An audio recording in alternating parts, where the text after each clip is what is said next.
رابعہ بصری نہ کوئی شہزادی تھی، نہ کوئی ملکہ تھی، نہ کوئی وہ خوبصورت تھی، نہ کوئی خاندانی تھی، بلکہ عورت ہونے کے لحاظ سے ہر عیب اس میں تھا۔ ان کی عادت یہ تھی، وہ روزانہ عشاء کی نماز کے بعد غسل کر کے کپڑے بدل کے اپنے خامن سے پوچھتی آپ کو میری ضرورت ہے؟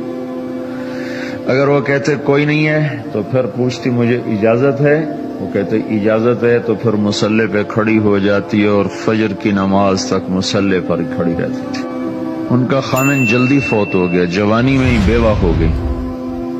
تو حسن بصری بصرہ کے امام، کیا سارے مسلمانوں کے امام تھے، وہ خود آئے، خود چل کے آئے کہ میں آپ سے شادی کرنا چاہتا ہوں۔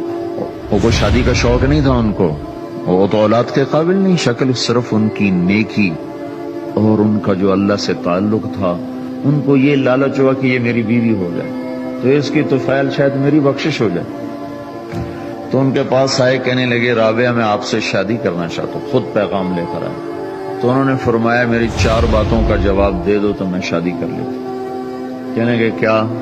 کہ یہ بتاؤ میں جنتی ہوں کہ دوزخی ہوں؟ کہنے لگے یہ تو میں کچھ نہیں کہہ سکتا۔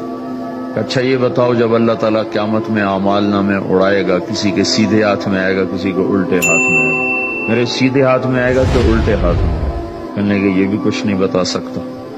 کہنے لگے اچھا یہ بتاؤ جب اللہ نیکیوں کو تولے گا، کسی کی نیکیاں بڑھ جائیں گی، کسی کے گناہ بڑھ جائیں گے، میرے گناہ زیادہ ہوں گے نیکیاں زیادہ ہوں گی؟ کہا یہ بھی نہیں بتا سکتا۔ کہ اچھا یہ بتاؤ جب لوگ پل صراط سے گزریں گے، کوئی پار نکل جائیں گے، کوئی نیچے گر جائیں گے، تو میں پار نکلوں گی کہ دوزخ میں گروں گی؟ کہنے لگے یہ بھی میں نہیں بتا سکتا۔ تو پھر فرمایا اچھا جاؤ مجھے تیاری کرنے دو، مجھے ان 4 باتوں کی تیاری کرنی ہے، میرے پاس شادی کے لیے وقت کوئی نہیں ہے۔ جو اللہ سے دوستی لگا لیتے ہیں اللہ دنیا ان کے لیے مسخر کر دیتے، اللہ دنیا ان کے پاؤں میں ڈال دیتے۔ تو جب ان کا انتقال ہوا، رات کو ان کا انتقال ہوا، تو اپنی خادمہ سے کہا بس 2-4 آدمی بلا کے مجھے جلدی سے دفن کر دو، کسی کو نہ بتاؤ، صبح لوگوں کو بتا دینا اور مجھے کفن دینا میری اس چادر میں جس میں میں تہجد پڑا کرتی تھی۔ تو انہوں نے راتوں رات دفن کر کے صبح اعلان کیا، شور مچ گیا، ہائے کیوں بتایا، کیوں نہیں بتایا، کیوں؟ تو اگلی رات ان کی خادمہ نے ان کو خواب میں دیکھا، سبز لباس پہنا ہوا، حسن و جمال، سورج چہرے پہ چمک رہا۔ پوچھا آپ کے ساتھ کیا ہوا؟ کہا میرے اللہ نے میرے ساتھ بہت عمدہ معاملہ کیا۔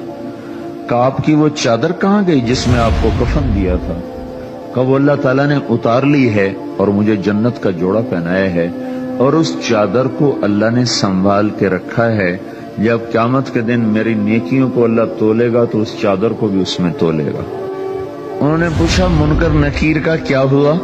کہا وہ آئے تھے تو انہوں نے مجھ سے کہا من ربکی، تیرا رب کون ہے، تیرا رب کون ہے؟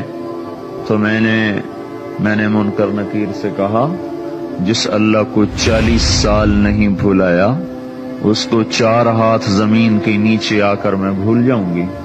کہ جس رب کو 40 سال میں نہ بھلا سکی اس کو 4 ہاتھ زمین کے نیچے آ کر میں بھول جاؤں گی؟ تو منکر نکیر نے کہا اب اس کا آگے کیا حساب لینا